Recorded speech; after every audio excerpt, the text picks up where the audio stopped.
We have confused busyness for purpose or productivity. Like I'm crazy. Oh my God, I have no time. And we say it with pride. And yet inside we are like spinning. As I'm getting older, sometimes it can be harder to make good girlfriends. I've just become more acutely aware of those people that take more than they give. I am all about quality over quantity, right? Do you use your girlfriends when you're out there like dating? Yes, to the point where I'm like, Andrea, think for yourself. Actually, you're turning that on its head. You're saying small moves actually make the difference. You can actually get results if you just work out 10 minutes a day. Trust me, just 10 minutes, but you're going to do it every day with me. And it's non-negotiable. Consistency is much more powerful than intensity. Say it again. Say it again. I want a billboard that just says consistency, period. You're going to feel it though. Don't think like this 10 minutes is nothing. I mean, you're going to be like, holy, what the heck was that? And I always will say this, you move your body, you move your life. If you don't move your body, things are not going to move in your life. Today's guest is the definition of quiet power, relentless consistency, and feminine discipline. Andrea Rogers built a global movement, became a household name in fitness, and did it while raising 2 daughters and rebuilding her life as a single mom. She learned that real transformation doesn't happen in massive leaps. It happens in 5 minutes a day, in the moments no one applauds, and in the rituals you repeat when no one's watching. Her new book, Small Moves, Big Life, is not a wellness trend. It's a blueprint for women who are done fighting themselves and ready to design their energy, their confidence, and their future. We're talking nervous system regulation, identity, motherhood, ambition, rebuilding, and the quiet discipline that creates an extraordinary life. Andrea Rogers, welcome to the Iconic Midlife. I'm so excited to have you. I am so excited to connect with you. It's already going to be fun. I can tell. Already. And you're a Dallas girl too, and that is my hometown. Yes. Okay, so I love Dallas. I've been here for about 3 years now. Okay. So where are you now? So I'm in Los Angeles now. Very different. Very different. Yes. What were some of your favorite Dallas places? I mean, even though I've been here for 3 years, I feel like it's only been a year because I feel like the first 2 years were a blur of traveling and all the things. But God, there's so much to love. We love the Arboretum. We love, Arboretum at this time of the year is like the best thing ever for the holidays. Yes. And of course, all the hot spots, Highland Park Village. We're going to have Sadelle's and all the things. So yeah, we are enjoying it. And favorite Mexican food restaurant? Well, there's the new one that just opened, the Mexican, that is amazing. And then we have like a little dive right down the street. I love, I'm a big fan of just mom and pop kind of restaurants. And so, yeah, there's a couple places right by us. How about you? Any ones that I need to check out? I mean, I feel like it's like staple when I come back home, I have to go to Mi Cocina. Well, of course. I've got to have all my things, the chips and salsa and like the quesadillas and nachos. And of course, a little Mambo Taxi here and there. I mean, it's funny when I moved here, so many people were like, Mi Cocina, Mi Cocina, Mi Cocina. And we have one that it's like just on either side of us. So yes, that is a frequent visit for us as well. Yes. It always is a good time. That's for sure. It is. That's for sure. Well, I'm so thrilled that we have this opportunity to talk because you have been making not only small moves, but big moves too. You've got so much going on with the release of your new book, which I definitely want to dive into. But I kind of wanted to start at the beginning with you a little bit and kind of get the origin story of the young you and how you kind of made your way into creating one of the biggest workout trends, Extend, which so many people do. It's such a great workout, but where did that all start? What was the little girl to teenage you like? Yes, the little girl to teenage me was a mover and a shaker, always from a young age. So I started dancing when I was 3 years old, and I started competing in dance when I was 4 years old. And I just fell in love with movement from a very young age. And it was something that I was naturally good at, but I worked very hard at as well. And I just love movement. I love music. I love dance. I loved it. And so growing up, I knew that movement was a pillar in my life and it would always be a pillar in my life. I didn't realize until after graduating from college and being completely bewildered in the adult world that movement would then bring me back to my place of being, my purpose, my ikigai. Like, I didn't realize how important it was for me to move my body until I tried to get a real job. I sat behind that desk for 6 weeks, girl. I lasted 6 weeks and I was like, I don't think I'm meant to sit behind a desk, or at least not for somebody else. So yes, yes. So I was always just a very big into listening to my body and letting movement fuel me, and that's where all the passion and then the business kind of came from all of that. So that's an interesting idea because you had your passion, you danced, you loved movement. How do you turn that, like that passion, into a full-fledged business like you did? Right. The intention was simply to teach. I wanted to teach Pilates. And so I became certified. I took time, right? I did like a year-long certification. I really fell in love with Pilates. I fell in love with the science behind it. I fell in love with the power of it. I fell in love with the inclusivity of it and what it could do for the human body. And so after teaching for a few years with a tremendous amount of respect for Pilates, I was aching to choreograph. I was like, but I'd love to do this instead of just staying within my box. So I started to sprinkle in some dance moves with my private Pilates clients, and they loved it. And they would come back and say, do that dance stuff you did with me. And so I started to sprinkle in some more dance moves. And at that time, bar workouts were starting to just get going, right? It was New York, LA, Chicago. Nothing really was happening in South Florida where I was living at the time. And so I approached the studio owner and I said, I've got an idea. I want to create my own bar workout and I want it to be fused with true fundamentals of Pilates. Like, I want the core principles of Pilates to be in every aspect and every breath of this program. And so that's what I did. I got to work. I created a curriculum. I started teaching. The classes like took off. Within a couple weeks, we had wait list. And then I was like, oh, wait, we're onto something. So then I took a year to develop the full curriculum, created a certification program just internally for the studio because I was teaching all the classes and I couldn't keep up with it. And so then from there, that turned into licensing, and then that turned into franchising, and then that turned into digital content, and everything just kind of naturally, flowed from there. It's amazing that you saw an opportunity and you saw that there was a need for something else, and you went for it. And it's like oftentimes too, feel like it's a lot of like thinking outside the box, right? I mean, you're like, I need to create something totally new. Um, so I'm wondering, like, especially in that first year, those first few years, what did that look like? Were there times that you were just like, "Oh my gosh, like, fuck it, like, I'm quitting, like, this is it," or were you like, "No, I have to keep going?" Like, how did that first, like, entrepreneurial sort of time look like for you? Well, the first few years, it was just hunger and passion and drive, and the screw ups didn't matter because we were just going, right? It was like full steam ahead. And it was also very much me in the beginning. I was doing it all, right? I was going to, I'm going to age myself, but I was going to like Office Depot and creating my own manuals. And I had CDs that every licensed studio owner got with new music that I had to download, and I would like stamp the sticker on the CD, like with my logo. And I would ship it off. Like, I mean, I did it all. And then after that, I started to just slowly bring on like one person here and one person here and one person here. And so those beginning years were amazing. They were so magical. It was just like, oh my God, people love this program. We're going to grow, grow, grow. We grew way too fast, too quick. And there were a lot of lessons learned along the way. It wasn't until we were learning those deeper lessons and we were growing into the franchise model that the aches and pains and discovery of, oh shit, this is really hard. This is like, in the beginning, it's all exciting. And then that excitement and the full throttle ahead catches up with you and you have to figure it out, right? You have to figure out, okay, all those lessons or mistakes that you made in the beginning, you have to figure out how to you know, push through them and what is on the other side and when to pivot and when to change direction and when to shift strategy. And all those things were discovered. And some of them, all lessons, some failures, some wins, but all lessons, all lessons along the way. Yeah, you learn a lot, I would imagine, A tremendous amount.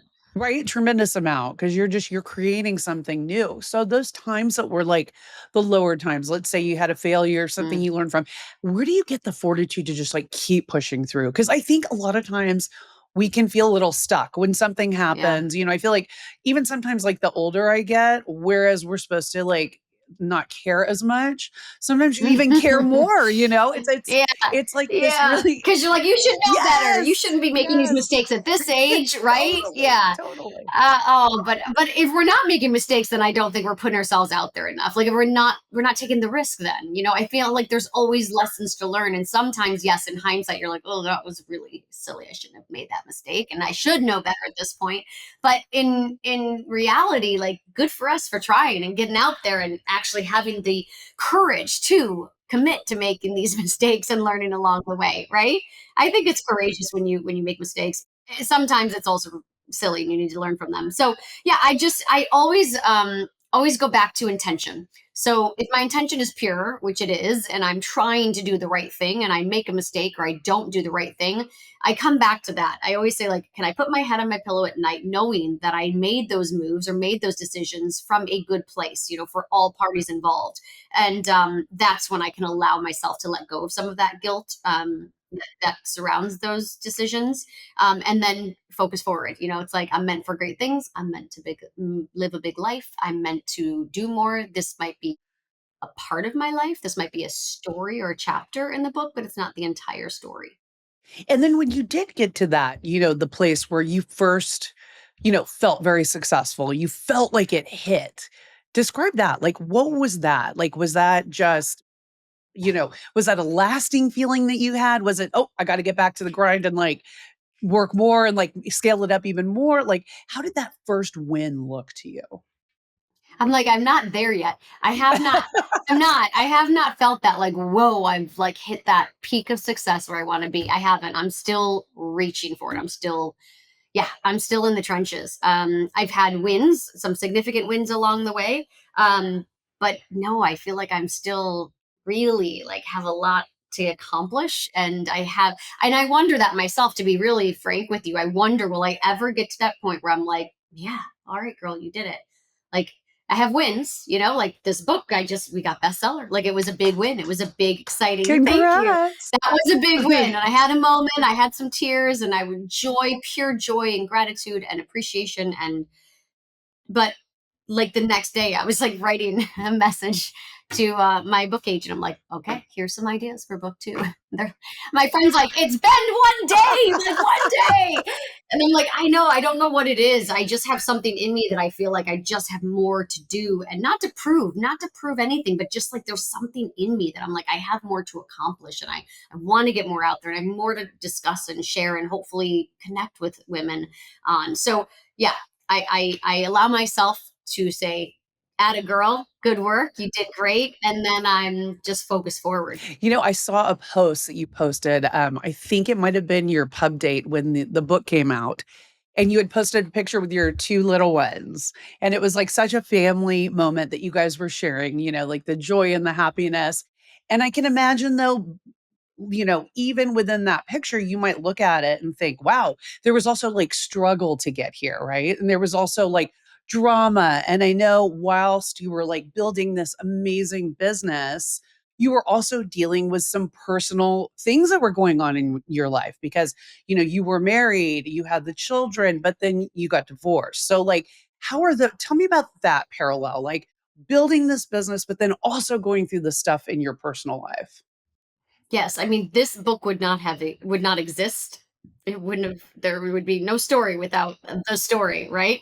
And yeah, I mean, looking back, those were some of the most challenging times in my life. I was in positions that I never thought I would be in, and I had to navigate through them. And that is where all of these everyday foundational stabilizers or practices, if you will, came into my life. This is what I did to not only survive, but to kind of lift myself out of that fog and to clear the path and to see what was ahead. And that, took a lot of I allowed myself to have my moments, right? I'm not someone that's like, I ignore the feelings, I don't feel it. No, I allow it. I just don't let it sink into my soul for too long. And I just, keep moving. So I just kept focusing on like, no, you're meant for great things. You're meant for big life. You have a big life ahead of you, and this is just part of your story. And someday this story is going to be fuel for something else. And so that's just what I kept leaning into. I didn't think about like, I mean, I had moments of like, why the hell is this happening to me? I did all the right things. I don't belong here. Like, this isn't supposed to be my story. This isn't the happy ending I was supposed to have. But you just keep pushing through. And I figured, okay, this is just a chapter and I'm going to keep writing this story and hopefully, and I knew, not hopefully, I knew it was going to continue to get better and it will. Yeah, it will. Absolutely. I think it's interesting to a lot of women, especially in midlife, are kind of looking at their marriages and looking at, is this something I want to stay in? Like, did we put too much emphasis on raising the kids or having the careers and not like fueling, the two of us? So, like, what advice would you give a woman, maybe in midlife, who is looking around and saying, do I want to stay in this marriage? Is this something I want for the rest of my life? Yeah, I think it's very personal. It's funny. I was just looking and Oprah was just talking about gray divorce. Have you heard about this? Yes, I have.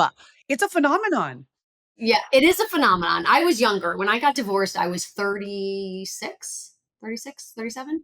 So I wasn't quite midlife, but almost there. But I got married when I was so young. I mean, I was with him for almost 14 years. So, like, it wasn't a young relationship. It was a mature relationship. And, I think for me personally, I think it's very different. And I cannot give anybody direct advice on what worked for me works for them. Just like my diet, nutrition, and workout program can be good for me, but it might not be right for you. Like, everybody has to really listen to their own story and understand what it means for them. But I was just very honest with myself when it got to the point where I was like, this is black and white now.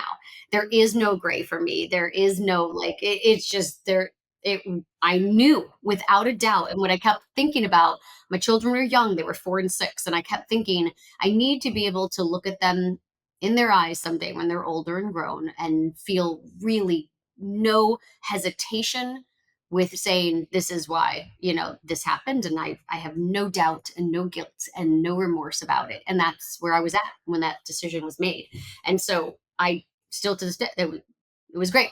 And everybody's great. And he's happily married with a new baby, and we all get along, and life is good. And it was not for a while, but we've gotten there. It took a lot of time, but we did get to the other side. And I am happy. And like, I just, it's my girls and I too. Like, it's our crew, the three of us. It's like my whole world. That's amazing. And you mentioned your children were younger when you were going through a divorce, and now they're a little bit older. So as they get older, do you feel more comfortable talking about it with them, or were you kind of open and honest right from the get? Yeah, they were so young that they just, you know what I mean? They were so young, so I don't think my younger one doesn't even remember. Doesn't barely remembers. I mean, she doesn't remember anything. She doesn't remember us ever being together. And my older one's like, I remember a little bit. So they were just tiny, tiny, which was great because they don't have any of that. I miss this, or it's just all they know. All they know is life with me, and so it doesn't come up a lot. But if they have questions, I'm always open with them and always talking to them. But they just know this life, and so it doesn't seem too different for them. And even though there are not a lot of single mothers in my area, and I only know like a handful in my life actually, they're just used to what we have and they love what we have. And so it just works for us. And when you only know what you know, it just, it's, you just go with it. Absolutely. Do you find like, because I notice this too, like as I'm getting older, it's sometimes it can be harder to make good girlfriends, right? If you don't already have like that foundation or that history with them. And, it's kind of an interesting scenario that happens, right? How has it been for you? Particularly because you're kind of newer to Dallas too.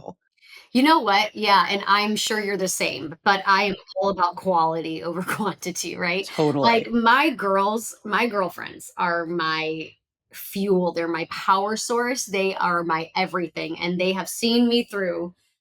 I don't know what I would have done without my girls in my life. Not my daughters, my girls, my women, my besties. Like, they have had my back through all of it, right? And different people through different times. And I have a very strong core of a very small core of women in my life. And three of those women were at my New York City Times Square, and like they were there. One of them wasn't able to make it, but that's my core. Like I posted, like these women are my everything. And I don't know what I would do without them. I mean, we voice memo ridiculous amounts of time during the day. We share the memes. We keep each other lifted, and we're all different. You know, one is never married with no kids, and one has one child and younger, and the other one married with two kids. Like it's just, we're all just unique, and we all live all over the place, and we just have this beautiful core. And meeting people now, you have to really add value, and I want to add value to your life, but I've realized now something, you know, as I've got just in the last year, I've just become more acutely aware of those people that take more than they give, right? You know, you sit down, you have a great dinner, and you're having conversation, then you leave, and you're like, they didn't ask a single question about me. Like, you know, and I love to talk, and I love to get to know people, and I want to know what makes them tick, and I want to hear all the things. But then by like the third or fourth time you're hanging out with them and they still have no curiosity or no desire to go deeper than surface. I don't know, I just don't have room in my life for those type of people anymore. I'm just aware of like I want a relationship that in every capacity, you know, whether it's my personal romantic relationship or my friendships that feel like we got each other, we're there for each other. Yes, we have to both be invested. It's got to be that mutual interest, right? Because otherwise, if it's Yes. one-sided, I mean, where does that go?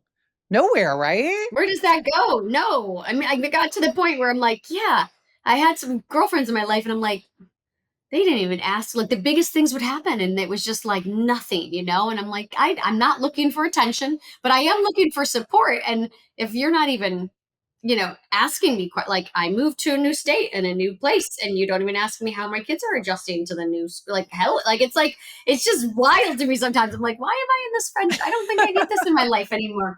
This isn't normal, you know. This is not how friends act. So yeah, I've been better at saying no to things and recognizing that. The power of no. I mean, it's a complete Yeah, sentence, it took me a while. Yeah. No explanation needed. Yeah, yeah. I'm a people pleaser by nature. You know, I want to, you know, leave a mark, and I want people to feel good, and I want to just, you know, but it's sometimes hard then to distinguish where that line is, you know, between people pleasing and, you know, oh my, being taken advantage of, you know.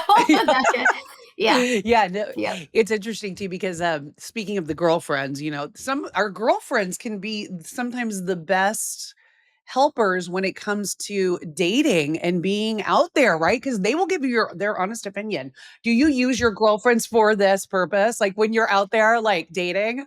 1,000%. I mean, yes, yes, to the point where I'm like, Andrea, think for yourself, you know, because yes, I mean, I am very strong-willed and I have a very strong opinion. I know my own, but yes, there's a couple girlfriends that I'm like, okay, let me tell you about this. And am I crazy? Like, am I crazy? And yes, and also I don't, you know, my girlfriends are honest and blunt, and they're not like just tooting my horn, right? They are really like they shoot straight. Like they will tell it like it is, whether I want to hear it or not. So I appreciate that, and those are the type of friendships I want in my life, you know.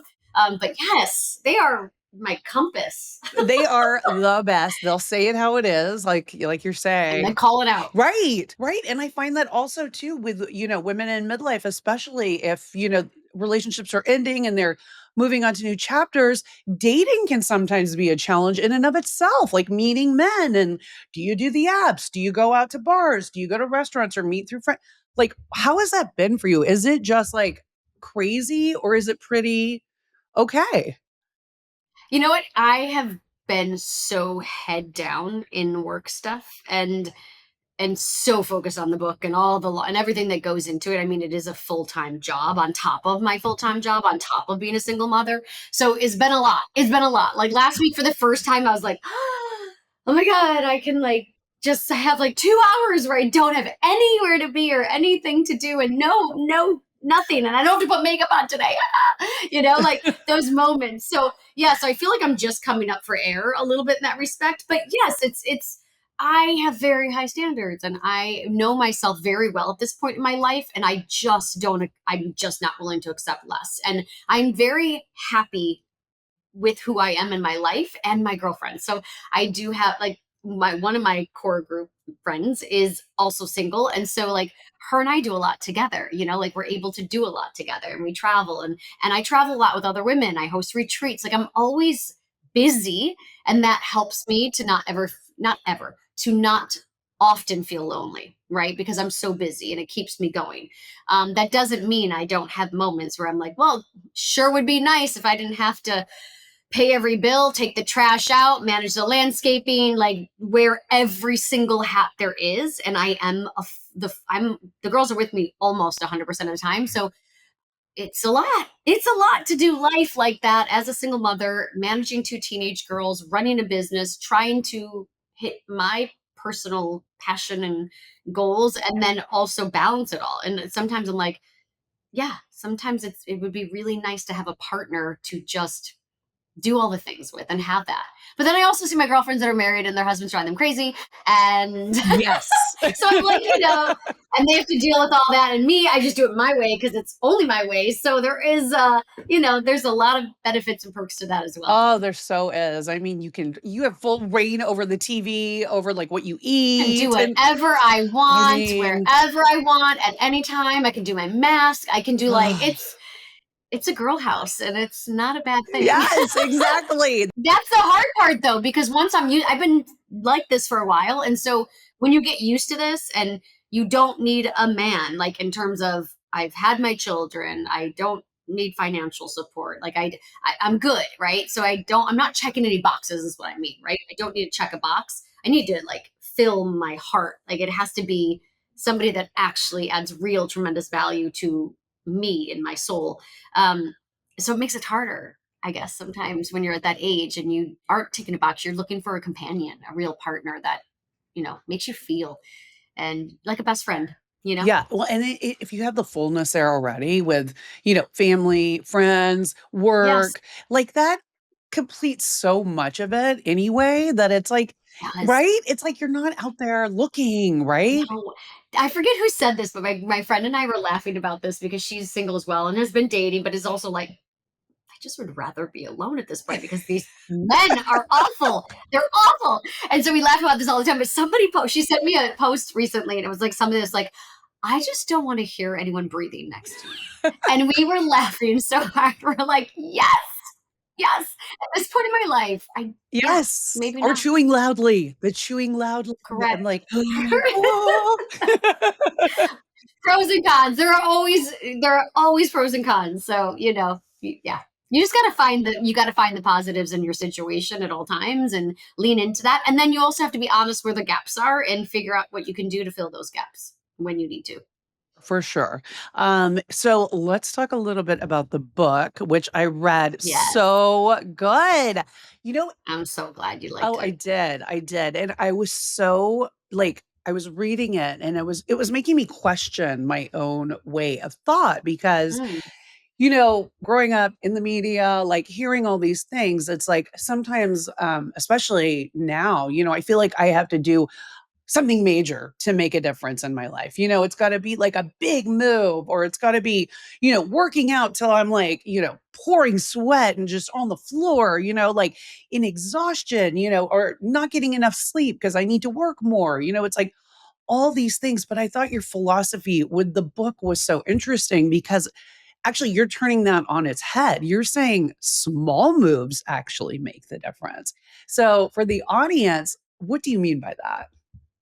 yes. Oh, everything you just said is so true. We have confused busyness for purpose or productivity, right? It's like we are busy. We wear it like a badge of honor, like I'm crazy. Oh my God, I have no time. And we say it with pride. And yet inside we are like spinning, right? Because we aren't getting enough sleep or we are just hanging on by a thread. So the book, this is the entire philosophy of the book. The concept is small moves stick, right? And you don't need to overhaul your entire life. You just need to focus on doing the little things that are going to be your foundational stabilizers to help you live that bigger, fuller life. And it comes with time and it comes with consistency and a little bit of patience on the side. So, in this day and age, we are like immediate response. We want everything to happen. We want to make these big massive changes because we feel change, right? We want to feel that immediacy of change. Like, oh, I did this big thing and now I feel this way. I feel better. And oftentimes, maybe that you do, but it's not lasting. It's not sustainable. And then you're going right back to old habits. And then you feel like even more of a failure and you're losing. Like it's a losing game. So you really need to focus on what you can do to provide a strong foundation for you to make changes in your life that are going to be lasting. And those type of transformations happen with, over time, the small things compound. We know how it goes, and it adds up, adds up, and it adds up. And before you know it, you're like, oh, shit. Wow. I remember when, 3 months ago, I couldn't do this. Or I remember 3 months ago when every morning I felt this way. Or I remember 3 months ago when I couldn't actually have the patience to put my phone aside to sit and down and have my meal. I was so distracted and anxious and all these things.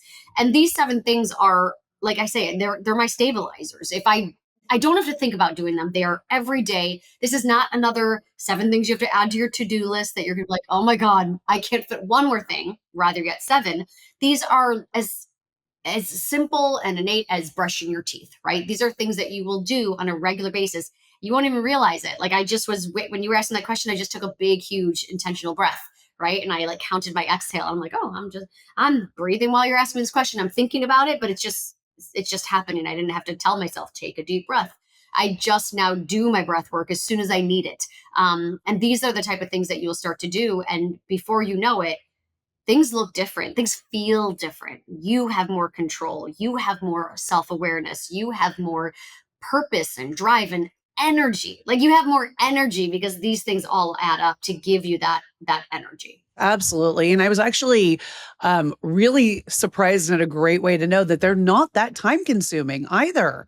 It's not like, We don't have time. right? Nobody does have Nobody has No, time. Come on. no. It has to be easy and simple. Nobody Yes. has time. It's got to be as simple as brushing your teeth every day. Like nobody has more time. Nobody. And you're not going to do it if it takes a lot of time or big effort or like you got to spend money to download an app or whatever it is. It just has to be easy. And I think we see all these challenges like, the 75 hard, which is great. I love it. Anything that gets people off the couch, up and moving and changes the lifestyle or gives you a aha moment, and hopefully that little bit of that moment will trickle into other elements of your life. But we always feel like we need to do those things, and not a lot of people have two 45-minute workouts, opportunities during the day, or can read for an hour, or do like all these things that we know we should be doing. These are instead just small little bite-sized things sprinkled throughout your day that at the end of the day, they add up. They add up. And I think you would probably agree with this that consistency is much more powerful than intensity for these types of exercises. Say it again. Say it Say it again. again, I sister. mean, I want a billboard that just says consistency, period. Yes, consistency is where everything happens in life. Like it's where everything happens. It's where your change lies. It's where your future lies. It's where your goals are. Everything is on the other side of consistency through consistency because you could, I see this all the time with my workouts and challenges that we do. People jump in, they'll do a 90-day challenge with us, but then they fall off as soon as that challenge is over or the accountability partner is gone or whatever it is.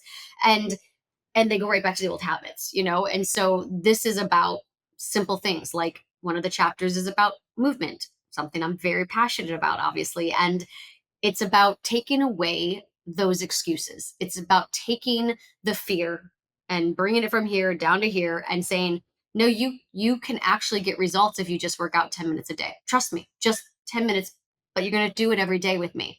And it's non-negotiable. And you're going to show it for yourself. And when you sit there during the day and you're like, I do not feel like working out, there's no desire in my body to do this. You're like, but it's only 10 minutes. And you know how fast 10 minutes goes, right? It's like over before you even know it. And then your brain starts to go, okay, yeah, you should. Yeah, Andrew, I think you can. You can probably do 10 minutes and you'll be all right. You're going to feel good after. So just do it. But if that's an hour and requires you to put on leggings and a top and then go to the gym and do, it's a much harder dialogue, a much harder conversation, a much harder convincing of that inner fear, an excuse kind of brain. And so what we do is we just remove a lot of that. And we're just like, just move. And if you move every day and 10 minutes feels great and you're done, great. If you feel like you can do more, press play again, do another one of the workouts or go for a walk. It creates momentum. Okay, so that's good to know. Just getting off the couch for 10 minutes a day. Now, let me ask you this, because as midlife women, we're often fed, you have to lift heavy weights. You have to do zone two cardio. You have to, like, it's like you have to do all these things. How does that reconcile with the 10-minute workout? Yeah, that's a great question. So, yes, as we age, we want to be cognizant and aware of what we really need to do to live our optimal life and to focus on longevity, not just how snatched we look, right? Like we want to be snatched, we want to look Yes, good, we we want the do. perky tush, we want all the toned body, limbs, and all the things, right? But we also want to feel really good, and we also want to be able to do all these functional activities in our life into an older age. And so, first of all, yes, we want you to lift heavy, we want you to focus on strength and resistance. All of those things are applicable, necessary, and important. But a lot of the times it becomes an all or nothing, and many people go for the nothing because they try the all and it doesn't stick and they go to nothing. I would rather have a little bit of something that you do every single day that adds up, as opposed to you trying all for a few months and doing nothing for the rest of the year. So these workouts. So if you buy the book, you get the workouts for free. You just send me a receipt. They're all online. They're 10 minutes long. You can add weights to it. You can add 3 pound weights. You could add 5 pound weights. You could add 10 pound weights. All of the movement is strength and resistance based. So that in itself is going to be incredible. It helps with posture and alignment and bone density and muscle mass and all the things that we want to think about as we age. So just those workouts alone are great. And they are a great, not only starting point, but they're a great maintenance, right? And I have many people have been working out with me for years. And I one client who has lost over 100 pounds with me, and she is like, this is a godsend. Like she normally does like a good 45 or 50-minute workout. She doubles up on my workout. She's like, but she's going through a hard time in her life right now, and things are happening with her family. And she's like, I would have gone off. I think I would have gone all the way off and went right back to old this person, right? And went right back to those health. But now I had the 10 minutes and I can lean into that. And that right now is what I need. So this is a great place to start. It's a great place to have as a foundation and a base. And then you can add on to it once you feel like you've gotten into that rhythm and you feel like I've got this. So if you're someone that's like sitting at home listening to this and you go, I already work out 3 times a week. I do strength training 3 times a week. I do cardio twice a week. I do my walks. I don't need this. I'll say, great, keep doing what you're doing. But on those days that you can't press play because you don't have the time, instead of doing nothing that day, just press play on these workouts. Ah, great. So those can actually work with your existing workouts that you're already doing. And that's what most of my clients do. Okay. They've added them on. Oh, that's great. So there's really no excuse. I mean, you really like these things can be plugged into your daily routine. You can put them in anywhere throughout your day, Absolutely. anytime, any number, right? Because I think that's another thing too. People are like, oh, I have to work out. It either has to be before work or it has to be after dinner, after the kids are like getting ready for bed. Like, but you can actually do these things, even squeeze them in during the work day. You absolutely can. And I do. I actually do between calls. Yeah. I do. And you're gonna feel it though. Don't think like this 10 minutes is nothing. I mean, you're gonna be like, holy, what the heck was that? Like, how is that only 10 minutes? You're gonna feel your body get into the quiver and shake. You're gonna feel a little sore the next day, and you're gonna be shocked that in 10 minutes, but it's all about mind body movement. I'm encouraging you to really think about how you're activating your muscles, how you're moving your body, being present in the moment as opposed to just like going through the motions, and teaching you that type of mentality will be applicable for all other movement that you do throughout your life, whether you're a swimmer, a runner, whatever you do. You're going to take these cues and you're going to apply it to that, or stay with me, and you're going to see things are going to change in the way that you get far more bang for your buck. Okay, for a woman that's sitting out there, I'm playing devil's advocate. She's like, I literally have 60 seconds, like 1 minute to do something. What would you tell her out of all the 7 steps? Or what would be like maybe the most important thing for her to do? Yes. Okay. Two things. These are my two things that I just will not ever go without. Number one is breath work. Like my breath work, girl. I'm telling you, we have this incredible tool. If I said to you, and I've been using this analogy lately because I feel like it resonates. If I said to you, here's a pill, this pill is going to take you from a place of fight or flight, that anxious, nervous, overwhelm feeling. And it's going to, within 60 seconds, you're going to feel calmer. You're going to feel more in control. You're going to feel like you've shifted it, and you're just going to be like a whole new person. And there's no side effects. It's all natural. You take the pill. But if I said to you, this will require you to have a focused inhale and exhale for 60 seconds, you'd be like, crystals, chakras, whatever, breath schmeth. Like, sure it will, because we're just like not used to just using our own internal beautiful bodies to be able to create this mental health and mood shift. So breath work has been the most important tool. I do it all day long throughout the day. I cannot say nothing better good things about it. It's in your back pocket. Takes a few moments to understand what breath work works for you. I have like 2 that I do on a consistent basis. I give you many options in the book. You can choose all or just 1 or 2. And then the second thing is what we just discussed, which is movement. And I always will say this: you move your body, you move your life. And the opposite is true as well. If you don't move your body, things are not going to move in your life. So I'm just saying that is where it's at. Taking those few moments, and if you don't even have 10 minutes, if you're listening and you're like, Andrea, I actually don't even have those 10 minutes. I am at my limit. I do something called movement snacks throughout the day. I sprinkle in these little 1-minute moments. So when I'm cooking my matcha in the morning, I've got 2 minutes and 35 seconds where my almond milk is heating up, and I do push-ups on the countertop. When I brush my teeth, I do my lunges or my heel rises, my releves every single night. Like, they add up. So I get these little micro moments throughout the day. If I'm sitting at my desk and I'm in between calls, I'm doing a little lift and a little lower. I'll go up and then I'll slowly go back to my chair just for a minute. And I'm already activating my glutes and getting my heart rate up and just giving myself a moment. And it's not just the physical. There is a physical change that will happen, obviously, but it's the endorphins that are released. And it's also just the sense of accomplishment. You just did something good for yourself. And when you do good things for yourself, sprinkled throughout the day, you make better decisions to continue to do the right thing for yourself the rest of the day. Absolutely. Little bursts of energy that has got to be good for your mental and emotional health. I mean, it gets you going, it fires things up. That's it. That's it. How are you living iconically right now? Oh, I mean, I'm a best-selling author now, so come on. Yes, I am. And so, yeah. But it's so funny. My friend, that day that it came out, she's like, oh my God, are you celebrating? I'm like, I'm at the grocery store and I just cleaned out my refrigerator. Like, this is real life. Yeah. No. But yeah. I mean, that is so exciting. Congratulations on that huge Thank milestone. you. That's Thank you. amazing. I know the second book is probably going to be coming out very soon. Well, we're going to be doing some big research and stuff for it. So it's going to be a little bit longer, but it's going to be worth it. Okay, So. okay. And tell everybody where they can find the book and where they can find you. Yes, smallmovesbiglife.com. Everything is there, all of the move library, all of the information. So smallmovesbiglife.com.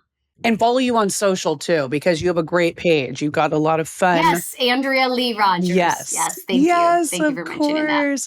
Well, I'm so glad you could join us today. It felt like chatting with a girlfriend. I love these kinds of It really chats. did. It really did. When you come back to Dallas, we're going to hang out. Let's get some good food and hang out and chat. And I love it. I love it. I know we have a lot more to talk about. So I agree. Thank you. if today reminded you that your power isn't in the big dramatic moments, it's in the tiny choices you make when nobody sees, then take one small move today. Drink the water, breathe for 60 seconds, write the one sentence, move for 5 minutes. Not because you need fixing, but because you deserve to show up for the woman you're becoming. Follow and share this episode with a friend who's ready to stop waiting for motivation and start building momentum. And remember, whether you're juggling motherhood, ambition, reinvention, or all three, you don't need a new life to become a new woman. You just need one small move. You're not behind, you're evolving, and that's iconic.